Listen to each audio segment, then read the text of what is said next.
Welcome back, nerds, to another episode of Judging Nerd Culture. I'm Ollie. And I'm Jess. Today we will be talking about Encanto. So, before we do that, just a couple things that I heard this week, which I think are kind of fun and exciting, mostly just because they're time sensitive.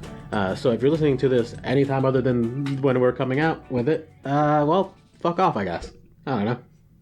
It's not going to do you any good. But Godfall, the video game, where I actually don't know what the fuck you do in that Godfall, but it looks pretty, and it's a hack and slash, and there's loot and stuff. But it's free on PlayStation Plus until January 6th and until January 4th, and it's free on the Epic Store for PC until until December 16th. Oh boy, I was fucking that up. Also, Final Fantasy VII the Remake is getting a PC release on the 16th of December. And the most important thing, Sonic the Movie 2 got a trailer finally. Finally. We get to see the trailer. You know, I was hoping the first one didn't do well enough to get a second. Oh, nobody needs this. Nobody needs this. But is it Knuckles in it? Knuckles and Tails.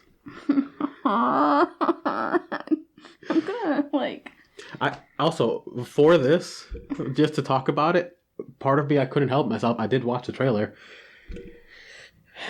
Knuckles is the bad guy. Idris Elba is a bad guy. And he beats the shit out of Sonic. So. Good. Good. Oh, boy. Man. Anyways, so, you told me that there was something better coming out eventually? All I know is that Hayao Miyazaki is planning on animating one last film. Nice. Also, way off subject. Kid Rock released a new song a little while ago, and it's wild. And I wouldn't recommend watching it because then you give him money for watching it, and he's bad. But I want everybody to know that in the end of this music video, he is drinking Jim Beam while on a rocket ship shaped like the middle finger, as it's headed towards Mars at some point, and then the scene switches, and he is rocketing past Mount Rushmore, and there's a lot in this music video. If you want to hear more about it, I suppose you can look it up, whatever. There's a lot of other people who have talked about it in more depth. I just wanted to let you know that it's out there, and sometimes, just like Sonic 2, things don't need to exist. It's okay to have thoughts about them and to think about things. Doesn't mean they should be made into existence. You know? Yeah, but baby, if it didn't make it into an existence, then we wouldn't have the extremely gay imagery of a homophobic man riding a middle finger across the skies. It is pretty gay to ride... To ride a finger? Yes. Yes, it's extremely gay to ride a finger. And at one point in the song, he talks about having a bigger peen than Brad Pitt, which is pretty false. You cannot have a bigger pee than Brad Pitt and George Clooney. Listen, there's no way Kid Rock has a hog. He definitely doesn't have a hog. But here's what I'm saying. Even if Brad Pitt and George Clooney had micro peepees, yeah, their pee-pee energy is so goddamn powerful. Their essence. Their pee-pee aura is bigger than Kid Rock. They have the largest pee-pee aura of any individuals I've ever seen. They have swollen hog energy, damn it. Alright, so, let's go get past that. Oh, God. On to lighter, much better things. Encanto. It's the 60th Disney movie, and it is based in Colombian cultural things. That's where a lot of its mythos behind some of the powers are and all that stuff, and also where the general setting is with some of the, the darker plot points that occur. The story itself revolves around the Madrigal family, who, after barely surviving a pretty vicious attack on their village, and through some sacrifice and endurance, managed to escape. And even though they lose their patriarch, the what eventually would be the grandfather of the family, they gain a miracle, which comes in the form of magical powers for the family that delineates through the generations, and they use that power to not only create but also support a new village through generations. And the story revolves around the new one of the newer members of the family, whose name Mirabelle, thank you very much. Who unfortunately didn't have the blessings of any particular magical powers, and while dealing with the insecurity and self-worth issues that come with being the only person in your family without magical powers, she fights through and tries to take care of her family at every step of the way, until there's a genuine issue with the powers and magic of the family maybe disappearing, and she goes on a personal quest to fix that. And yeah, that's basically it. That's Encanto. So there's so many characters, I don't want to go through all of them, but I think we both have at least one favorite. Yeah. I think we all know who the favorite is. So I think we should. I feel like anybody listening, just look at, even if you haven't seen the show, even if you haven't watched the movie, okay? Just pull up a picture of the family, and if you've listened to us long enough, or if you know us personally, just look at the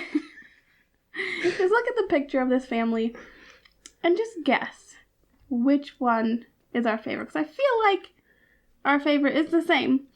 And they stand out. And they stand out, and it's pretty easy to guess who our favorite is. Anyway, I'm sorry. Continue. And yes, while we both have what I believe to be the same favorite, as you said, there are some pretty great, the characters are all pretty great, and there's some moments that I do appreciate with all of them. And I think I have a handful of favorites in general out of the whole cast, which again is pretty large.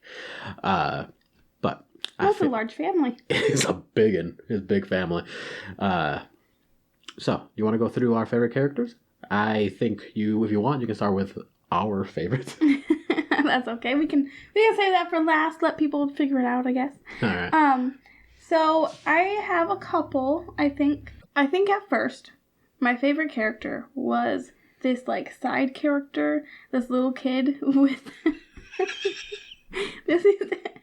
he doesn't even have a name, but he's this 8-year-old, maybe 10-year-old kid, and he's running across this field, and he has a cup of coffee, and he's running with his friends, and he takes a sip of coffee.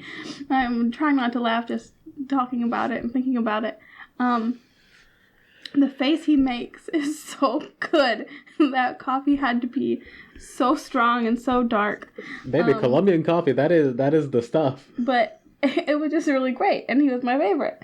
Well, as the movie progresses, I really like the cousin, I believe. She's a cousin who... I don't remember her name. Dolores. Okay, so as the movie progresses, Dolores kind of becomes a favorite just because her power is kind of fun, and she's not quirky or anything, but she's just fun because of her personality, I guess. Her personality is just really sweet and really fun. I also think she gets some of the most understated lines that are truly hilarious. There's a scene near the end, which we're not going to spoil too much about it, but essentially the main character and her dad share a little secret, and they're like, we can't let anyone know. And then it turns the camera immediately to Dolores, who's like, I know. And it's fucking amazing. Like her line delivery is subtle but funny, and I don't know, I dig it. She's pretty good. She is. Then it kind of transitioned to, because like this movie has so many good characters in it, like it's hard to have one favorite. But the little guy, Antonio, I believe it's a lot of the plot has to do, I guess the beginning of the plot has to do around his birthday, kind of like it's his time to find his power. He's going to open the door and figure out what kind of power he has, if he has any. He is just the cutest little thing with so much curly hair, and he's so sweet, and he loves Mirabelle so much. And I don't know, maybe it's because I just love kids so much, but he is the cutest little thing. And I looked up the cast, and he looks exactly like his actor, which then blew my mind, because I was like, oh my god, this kid is brilliant and he's freaking adorable, and I hope he finds happiness and success wherever he goes in his life. It is true. A true sweet bean, yes. Tiny cinnamon roll of a character, and the actor looks remarkably similar. Also, killer power. Yeah. He gets the power to commune with animals, essentially, and then, like, fuck yeah. Yeah. And the way this house works is that you open the door and your bedroom kind of transforms into a resemblance of what your power is. And his is basically like, it's just a jungle. Yeah, it's the treetops of a jungle, and it's so huge, and it's amazing. The bed is also just a giant hammock, and I'm like, fuck yeah. Yeah, it was pretty great. I mean, a leopard comes in, and everybody, normal people would be like, oh my god, there's a leopard here. But everybody was so happy, and it just scooped him up and ran around the treetops. As a child, that was the power I always wanted. I always wanted to be able to talk to animals, or like control nature and like plants and stuff. So that's pretty dope. The kid is dope. Yeah, genuine powerhouse. Yes. If any people come invading their village this time, they're gonna get messed up. Yeah. And another favorite that I'm not gonna really talk too much about because he's part of the bigger plot, the bigger story. Bruno. Yes. I freaking love Bruno so much, and his actor. John. That guy. Okay, give me a second to pronounce his last name. Luguizamo. Mio. I mean, something in there was right, I'm sure. Anyway, he's pretty well known. First thing that comes to my mind is Moulin Rouge, though. And not a lot of people have seen that movie. But he's a pretty well-known actor. You would know him if you saw his face. So some of my favorite characters. I think the very first favorite character that I had was the house. The fucking house is the coolest. And it has so much personality, despite the fact that it doesn't, speak. It is still a home. But it's this magically imbued house that can just kind of change and be whatever it needs to be for the family. Mm-hmm. And it's very kind and loving towards Mirabelle, thank you. And just out of nowhere, stairs will appear as she's running and doing whatever. It's just awesome. I love the house. It's like the house, every child wants a magic house. Everyone. Every child has always wanted a magic house. I want a magic house now. Even like the Disney Channel movies where your house is just your mom. Which is kind of weird and creepy. That's the one where it was like they upgraded their house to like a smart house. Yeah. And it became that's what it's called. I'm pretty sure it's just called Smart House. That movie was pretty weird. It was pretty weird. She made herself into a real person, and then her and the dad kind of got together, and it was weird. I think so. She definitely had a thing for the dad. Anyway, it was strange, but that's not what I'm talking about today. Disney Channel is wild. Every kid wants a magic house. And I feel like the house understood that because she wasn't magic, didn't have that, the power. Like I'm going to say she was magical because, like, she kept the family together, basically. And she was basically everybody's, like, therapist counselor, and there's some sort of magic in being able to deal with everybody and give them the right words that need to be said. But he just wanted to take care of her because it had a soft spot for her, I think. Yeah, well, everyone else, once they enter the room, it's kind of their own space. The house still is a part of it, but it's less connected to it. Like, we saw that with Bruno's room. It didn't really go in there. But, like, her room was in the house. Like, it was part of the house. So I feel like it has more of a connection with her. She's just grown more there. It's more connected with her because it feels her more. She doesn't have a magic room. She's just a regular room. Aside from the house, another favorite character that I had, because you mentioned two of the ones, Dolores and Bruno. Fucking great. Yeah, like you said, Dolores, her actress. Give me just a second. I have the cast pulled up.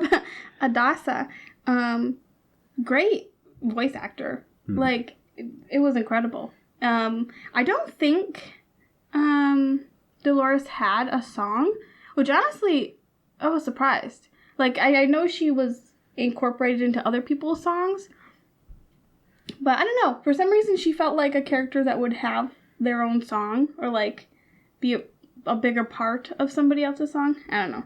But, yeah, Bruno and Dolores were very good, I think, in part just because they're not just their character or the character's personality, but the oomph that their actors gave it. But aside from them and the house, another favorite character that I really enjoyed was the dad. Oh, yeah. Because he married into the family, so he doesn't have any powers either. And he's just trying his best. He doesn't know what the fuck he's doing at all. Yeah, he's just like, you know what? I'm here. I love people here. This is my family. Yeah. There's a scene where he gives some kind words to his daughter and then checks over to his wife like, thinking, did I say the right thing? And she's has a very like, yeah, telling it like supportive smile for the daughter. And he's like, yep, all right, cool. Back to being happy and supportive. I know that I didn't fuck that up. And that, I think, is just a brief 1 second moment of characterization that I thought was amazing. Because it's like, okay, this guy has literally no idea what the fuck he's doing. Yeah. And a fun fact, he is voiced by Wilmer Valderrama, I believe. The 70s show, Fez. Like, I know he's been in more things than that, but I feel like most people are familiar with him being Fez on the 70s show. That was his breakout role. Yeah. There were a few times where we were watching the movie and I was like, this dad doesn't have a lot of lines, but I know this voice. Where is this voice coming from? We were the only people in the theater, so I just used my phone to check. But but yeah, that's all the ones that all of my favorites were that I wanted to mention. We should talk about the abuela eventually, but first let's talk about the one, our joint favorite, the character that has the best sounding song, at hands least. down. The saddest, but it's upbeat. It's powerful, at least. Yeah. So we are talking about Louisa. Louisa, played by Jessica Darrow. That's my name. Yes, it is. The first part, anyway. I say that a lot because my name is bland and white. Lots of people have that name. Yeah, I think it was one of the most common names one year, wasn't it? God, probably. I don't know. Blame it on my sister and my dad. My mom was gonna name me something weird and wild and hippy dippy, but then my dad and my sister were like, "No, what's the name or this name that my friend at school is named?" And then, well, I could never name my child after someone that I just know, because like most of the time, most of the people I know kind of suck. There's like 10 people who are great. Yeah. And like I like them, and I don't want to name anyone after them because like, they're independent. I could name my kid after somebody if it were, unfortunately, they were dead. You know what I mean? Yeah. Like, I would name them after someone if, like, oh, remember your best friend that you loved from 20 years ago and now you have a kid? What are you going to name it? Oh, I'm going to name it Galadriel. Galadriel? After my best friend. That is some elf shit. Well, the first name that came up was like Susan, but I don't know anybody named Susan. I also don't know anybody named Galadriel, but it's better than Susan. Also, if you met somebody named Galadriel, you'd be like, whoa, that's kind of dope. Yeah, but Come on. you know that their parents played D&D, or at the very least watch Lord of the Rings a lot. Hey, I knew a kid named Arwen. Yeah. Who I'm pretty sure is from Lord of the Rings. Yeah, and his parents are fucking nerds. She. It was a little girl. Well, her parents are fucking nerds. anyway, yes, yeah. Well, at least the dad. The mom had no idea. She was just like, "Oh, that's a cute name," and then they named the kid it, and then she was like, "It's from what?" Oh God, so that was pretty funny. He tricked his wife. He tricked his wife into naming. It was pretty good, actually. But yes, Louisa. We got way off subject there. I don't think I even started saying something and then completely forgot because we talked about Galadriel. It's not important, I guess. But Louisa, yes, she is the most important person in that town. Yeah, no, Louisa, like, her song revolves around, like, the pressures and whatnot that she feels in life, because literally there's a brief scene where you watch her walking through the village and people are like, hey, could you fix my house? And she just pushes it back straight up because it's leaning. Someone walked up to her and it said, hey, could you redirect the river? Yeah. Could you mold the fucking earth? Yeah. And she said, yeah, okay. Yeah. Can you redirect the river? Can you fix my house that's leaning? Can you take all the donkeys back to the pasture? Can you do this? Can you do that? And she was like, yeah, I will do everything that you have asked. You never see her walk. She's always running. She's always running to her next job. Man, it is great. She's without a doubt the best character. Yes. And a lot of the I guess, structure of the family in the town revolves around, hey, this magic family needs to use their power to benefit the community and their family. Otherwise, like, there's no point.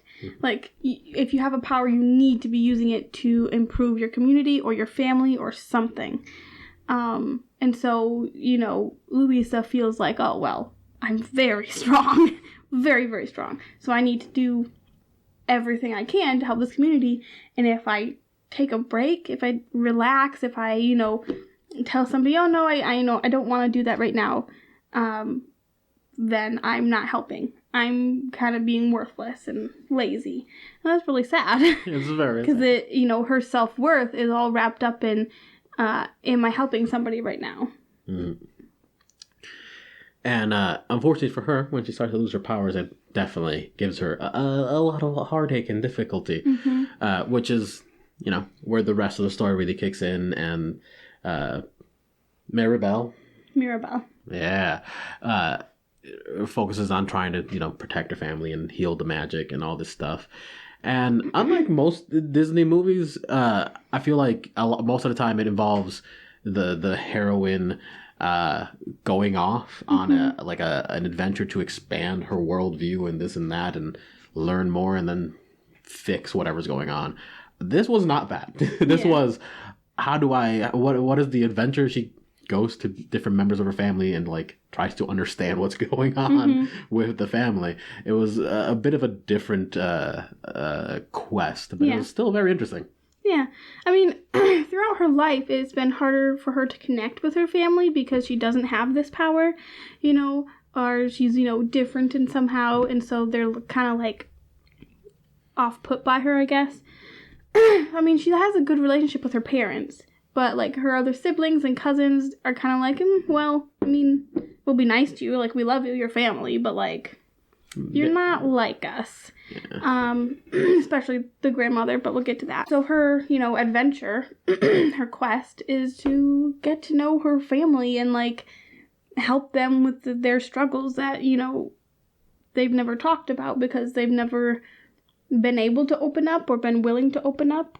And then all of a sudden, here's Mirabelle, like, actually asking them if they're okay, so. Yeah, because, like, she understands, hey, you're probably not okay. I'm not okay. Yeah. We should talk about this. It's like, instead of find yourself, like, find the power within, or, whatever it is that these movies normally are, it's like,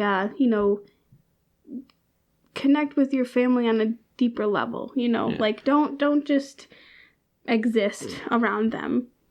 Try to get to know them, because someday they might not be there, or, like, you might not be there, and you'll be sad if, even if they are there, you'll feel lonely and sad because you're disconnected from your family. Mm-hmm. I mean, not everybody can do that, but it's nice. For those who can, like, it's important. Yeah. And still, the movie had a very interesting direction in that, like you mentioned, it's not about the power that she finds within herself. She never gets magic. Mm-hmm. It's about the power that comes from the unity of their family and the fact that they're being mm-hmm. open and honest and allowing themselves to be individuals and have their own needs. Mm-hmm. And it's good. It's like, tradition is good in some sense, it's like, it is nice to have that familiarity, that tradition, but if after a while the tradition becomes harmful, it's okay to change things. It's okay to make a new tradition. And that's kind of what Mirabelle does. She's like, the tradition was to always be selfless and to only worry about the family and the community, but now let's make it more of a tradition to recognize when everybody is having a hard time, or, like,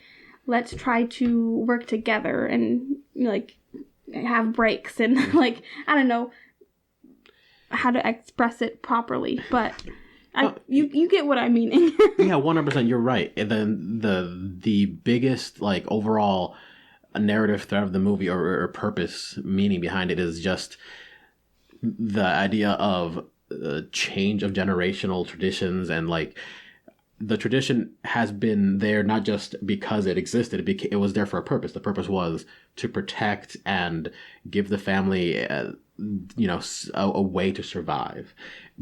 But eventually, traditions, no matter how wonderful they are, and believe me, traditions are powerful. That's the whole point of the movie, is that they have power in this tradition. But once a tradition becomes harmful, fucking destroy it. Yeah. Start over, make a new one. And that's what they do. They go back to the root of what the tradition was, which is unity and family, and they rebuild it together mm-hmm. in a new form, and it's powerful. Yeah. Like, because in a way, it still is that old tradition of sticking to your family and being loyal and having that connection, but now it's, also, yes, I can help my family and be useful to my family and my community in a good way, but also I can do that for myself as well. Like, it's okay to take care of myself. It's adapting. It's learning about yourself and understanding what mm-hmm. that you need to take care of yourself before you can take care of anyone else. Yeah. Put your own mm-hmm. mask on before someone else's. Another message that stems from that I kind of got was that some families don't necessarily enjoy it when somebody else in the family is a bit different and who, strays from that tradition. So it was also, like, a reminder of, like, you can still be family and you can still love somebody even if they are outside of the traditional ways that your family usually knows. And so as time passes and, society and the ways of thinking progress, it's okay to also progress your thinking and your tradition to include more parts of your family that are different. Yeah. Not only is it, the right thing to do, mm-hmm. it empowers the family even more. Yeah, because you're, like, Mirabelle was basically, like, okay, bring it into reality. She was raised in a different era than her abuela, so she's going to do things differently. She's going to think about things in a different way. And so, you know, it would be useful for abuela to have a more open mind and being like, okay, well, I was raised like 50 years ago, so like the things that I learned are ingrained, but I have to understand that the way Mirabelle has been raised is much different, and they're ingrained in her, and so we have to figure out a way to incorporate maybe both of those. Mm-hmm. Yeah. So you brought it up. Let's talk about Abuela. Okay. I don't think there is specifically a villain in this movie. No. The closest thing, other than the murderers and pillagers who run the family out of the original village, is the Abuela. Yeah. And that's just because she doesn't want... She wants to protect her family so much that she's actively damning it. Mm-hmm. She's damaging it by keeping it contained to this tiny little structure. And anything that's outside of that structure, like Mirabelle, is dangerous. Yeah. It's something that's gonna hurt the family. So she shuns her because it doesn't fit into what she understands to be the way forward, and she has to keep going forward. Because Mirabelle doesn't have a power, so she's like, okay, well that's not helpful, and you're not being helpful in any other way. So like, you can live here and be a part of us, but like, she always treated Mirabelle lesser and as kind of like an outsider of the family. Like, oh, something went wrong, Mirabelle, why did you do that? What have you done? Like, even, you know, the cousins and stuff, they just grew up learning that if something happened, Abuela would blame it on Mirabelle, so like, it had to be Mirabelle's problem. So, you know, if something goes wrong, Dolores, Luisa, everybody else is like, oh, Mirabelle, what did you do this time? And, you know, so everything always falls on her. Yeah. Which I feel like with her and Luisa and some of the other sisters too, like there's this constant thread of just an almost unbearable weight of pressure to give to be worth something by giving back to the community in a specific way. Yeah. Which is definitely, like, I know this is probably a thing with all cultures, to be honest, with all families, but it's definitely a thing that I felt in primarily, you know, like Hispanic cultures, where it's just like your worth is directly proportional to how well you can impact the family. Like, you have to be able to give back in a specific way. You have to be able to guide the family forward to the next whatever. And it was fun. It was interesting to see that on screen as the characters are just smiling through the pain and gonna get things done no matter what, but it's clearly not working. Yeah. And but yeah, it's all about the grandma, because she's setting this precedent of like, this is what we need. And I felt really bad throughout the movie for her, because like, one, come on, lady, you're being a real big jerk. But it like, her mindset comes not from like, I'm a closed-minded person. It comes from, this mindset is the reason I survived. Yeah, it's out of fear. Yeah, and it's a reasonable fear. And fear is a hard thing to get rid of. And especially when it's been there for years. Yeah, especially after like generations. And like, she kept this family alive by, you know, reinforcing this fear of what might come and having to be stronger in order to survive it. And I felt bad for her as a character, just like knowing that she's hurting the family, even though all she wants is just to keep it safe, and like being so terrified of those people coming again. Like, it was genuinely kind of sad. Yeah. And because of it, though, everybody's kind of on this tightrope of if something happens, you know, we're going to fail Abuela. Like, we need to be making her proud. Otherwise, everything is like, I'm worthless. Like, I have failed, right, sort of thing. But yeah, she really was just worried about her family and was so scared to keep them together and keep them safe that she didn't realize that she was actually harming some of them by having that stifling, you know, rule. Luckily, there's a Disney movie, so that does get resolved. Yeah. In the end, everybody's happy and it's fine. Yeah, and don't get me wrong. Like I think the resolution is a wonderful thing. It's breaching that generational gap and understanding that her fears aren't currently what's harming the family, and that what is harming the family is the fact that she's afraid. It's not what she's afraid of, it's that she just is. And that gets worked together, that gets figured out, and the family blossoms again. I'm not going to get specifically into it because like you should watch the movie. Yeah, that's not a spoiler. You know that's going to happen. If there's any Disney movie that I recommend watching before the end of the year, it is Encanto.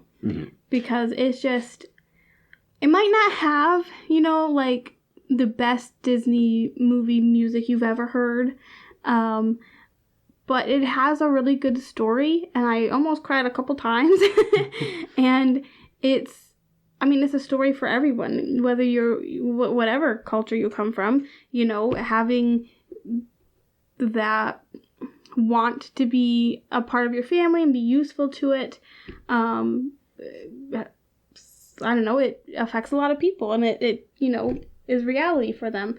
So I would highly recommend it. Like 10 out of 10. Even if it's just for Louisa, you need to watch it. Yeah, as a Disney movie, 10 out of 10. As a regular movie, I'd say 9, like 8 or 9. Good. Yeah. Like it just was very moving. I do believe Manuel Miranda? Yes. I couldn't remember the second name. He was involved with writing the music, I believe. It does have that energy of like nothing sounds like you expect it to. You think the next line or two are going to sound a certain way, and it doesn't. They just kind of... Yeah. It still sounds good, but it's an unexpected tempo and melody. It's not the usual loud Disney song. It's still very good. The best song is Louisa's. 1,000%. Billion%. But yeah, I think they did a good job. I agree.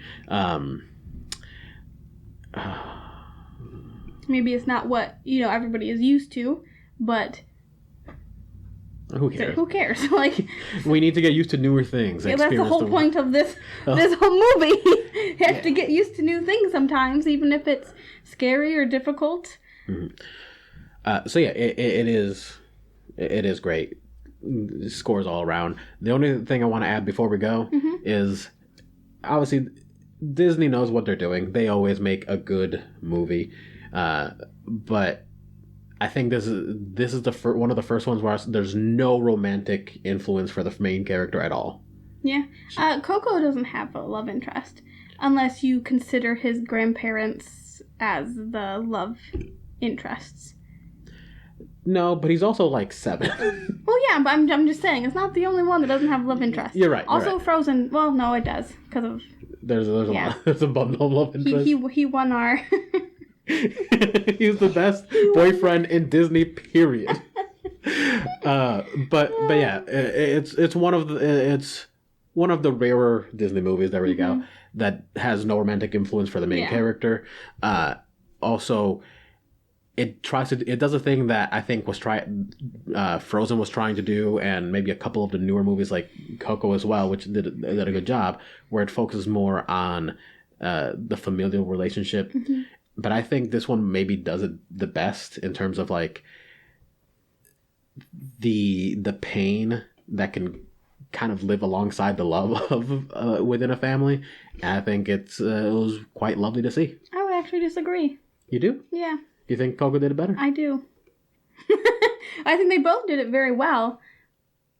But I think maybe Coco did it a little better. Okay, that's fair.